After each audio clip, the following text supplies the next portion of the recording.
Good morning, everyone. Just another beautiful day in sunny California. And today, what we have is grafting. Did a bunch of cleft grafts.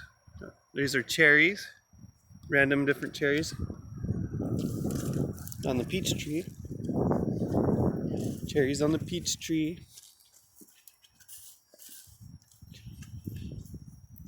Right here, this is the multi-graft cherry tree, doing quite well. And these are little suckers growing off the roots, the main rootstock. And so what I did was I took one of my favorite little plums. It's like a really dark magenta, really rich purple magenta colored plum, and it just tastes like candy, and they're about a quarter the size of a normal plum. So I took all those little sticks and grafted them on to some of the suckers. The suckers seem to be more vigorous than the main tree, so I'm just trying to use that. There's another one. If it's focusing on, but I've done them all over the place around here. Dog dug a big hole in the middle of the yard. A bioswale.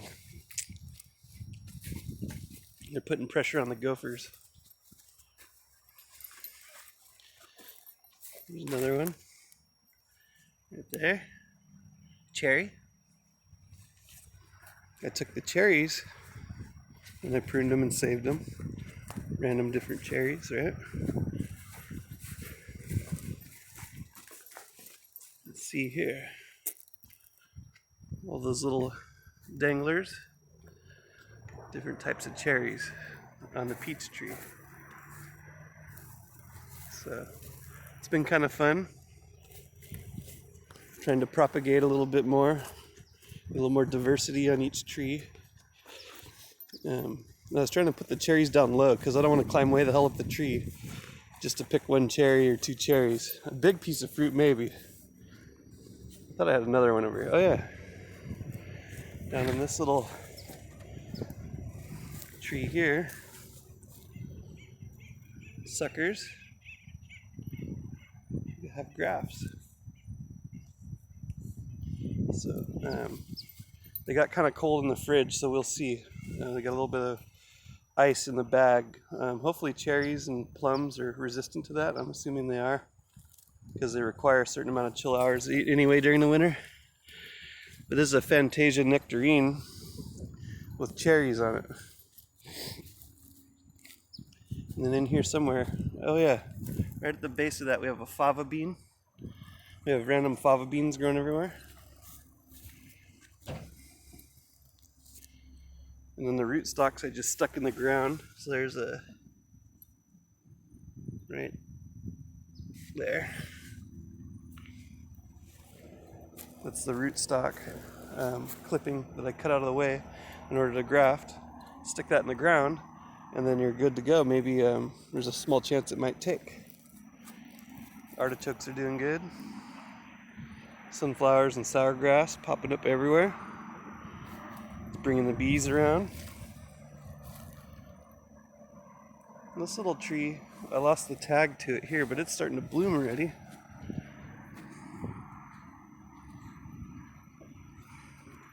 Little pink buds popping.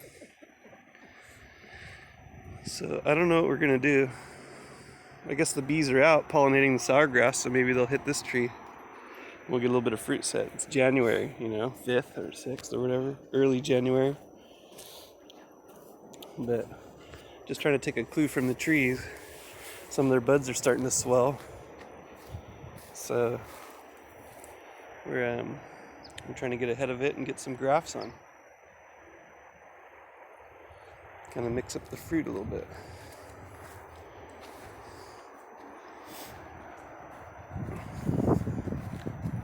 Jack of the beanstalk. Fava bean. So anyway, little mini food forest. It's starting to take hold pretty well now. Whenever I clean out the fire pit, or the fireplace even, either one, I scatter all the ash, potash over here. So now we have potassium. Nitrogen comes from the horse manure, goat manure.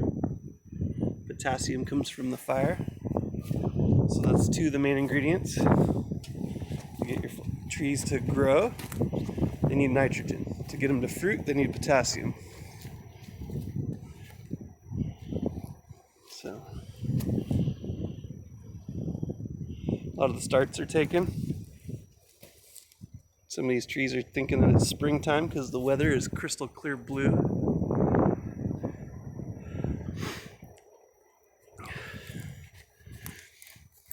I picked up a Granny Smith apple, bare root tree here, and grafted a bunch of random different types on there.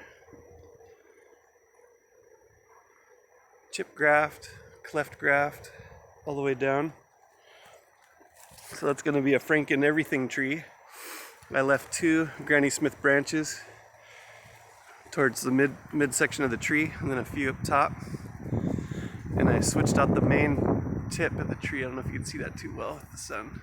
The tip is something else too. So a lot of those apples aren't going to be sugary, big, shiny red apples that are good for snacks, you know, take an apple to lunch. They're more for baking. The apple holds its consistency. It doesn't turn to mush when you cook it. So it makes good for apple pies and fritters and whatever else you cook, pastries. My dogs keep digging under the neighbor's fence. So I planted some razor wire. These make big, fat, juicy blackberries, but they fight back. So just like the pomegranates along the base of the fence, these are going to train along the fence, hang on the fence. And so underneath these boards, there's some runners with roots on them. So I went and gathered some of those runners with roots, stuck them in the dirt, and then buried a little bit extra soil on there. Since they already have that chemical telling the plant to produce roots, they're going to produce more roots. As the weather kind of cheers up and it starts drying out, I'll pick those boards up, and whatever's exposed underneath them is going to grow roots down and vines up. And then in here I put a bunch of Meyer lemon clones, just propagating it right into the sand. So all through this cactus, and then occasionally another lemon. You know, the dogs don't seem to mind digging in the cactus. The horse will step through it. And the thorns aren't really that hectic on this particular variety of cactus. So it's not stopping the animals. But as it gets big and spreads out a little bit, it will become a formidable barrier, at least for people. Because I don't know if I mentioned it before, but people are hopping the fence there, running across my neighbor's yard. You can see where they're doing it. Hopping the fence here and going over to that neighbor's house and stealing from them because they have a lot of cool junk over there to collect. A lot of it's valuable stuff that they collect over there. So I wasn't into that. So that's why I started planting thorny objects along the fence to protect the fence line and also to kind of corral in this property. So what I think I'm going to do with the beehives is over there on the top of the garage, I'm just going to set the beehives on that so that they have kind of a high point to fly from, and then I have a reason to hang out on the roof of the house. This used to be the chicken run in here, but animals like the dog were digging underneath because we throw dinner scraps in for the chickens to eat. Well, that made it so that our neighborhood raccoons started killing them, dragging them out and eating them. So now everything's on concrete. The chicken run. It got a trap door, rise and shine. It's a little more secure. So kind of have to adjust and adapt as needed here. Today they have an out day, so they're just cruising around,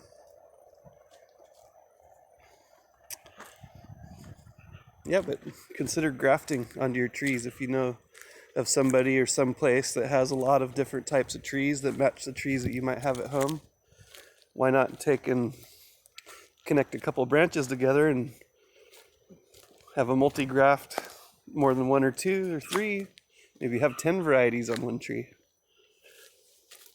Some people do that because different varieties fruit at different times of the year. So on one tree, you'll have fruit all year long, pretty much from spring until fall in succession. That's a genius idea to me, because I don't really need a lot of fruit all at once and then a whole bunch of work canning it and trying to preserve it. I'd rather have consistent fruit the whole time, all year, and just make it a way of life to sit there and harvest and prune and can, preserve, eat things fresh. Little walnut with a rosemary in front of it. The dog dug a big hole there and created a mess, so I just planted a rosemary in the hole. The dog's really trying to help. She's not really causing as many problems as she's helping. I mean, it looks terrible when she digs up the ground, but she's after the gopher. So the gopher's just going to chew the roots right off the bottom of the plant and kill it. So she puts pressure on the gophers, and it's cut down the gopher problem quite a bit. So I'm happy about that. That's random. I didn't plant those there. They volunteered. But that's kind of like the hole that the dog's digging, all behind the aloe vera. You can see a companion plant a lot, elderberry, because it's toxic unless you heat it up. It has a little bit of cyanide in it, so when the gophers eat that cyanide, it makes them sick.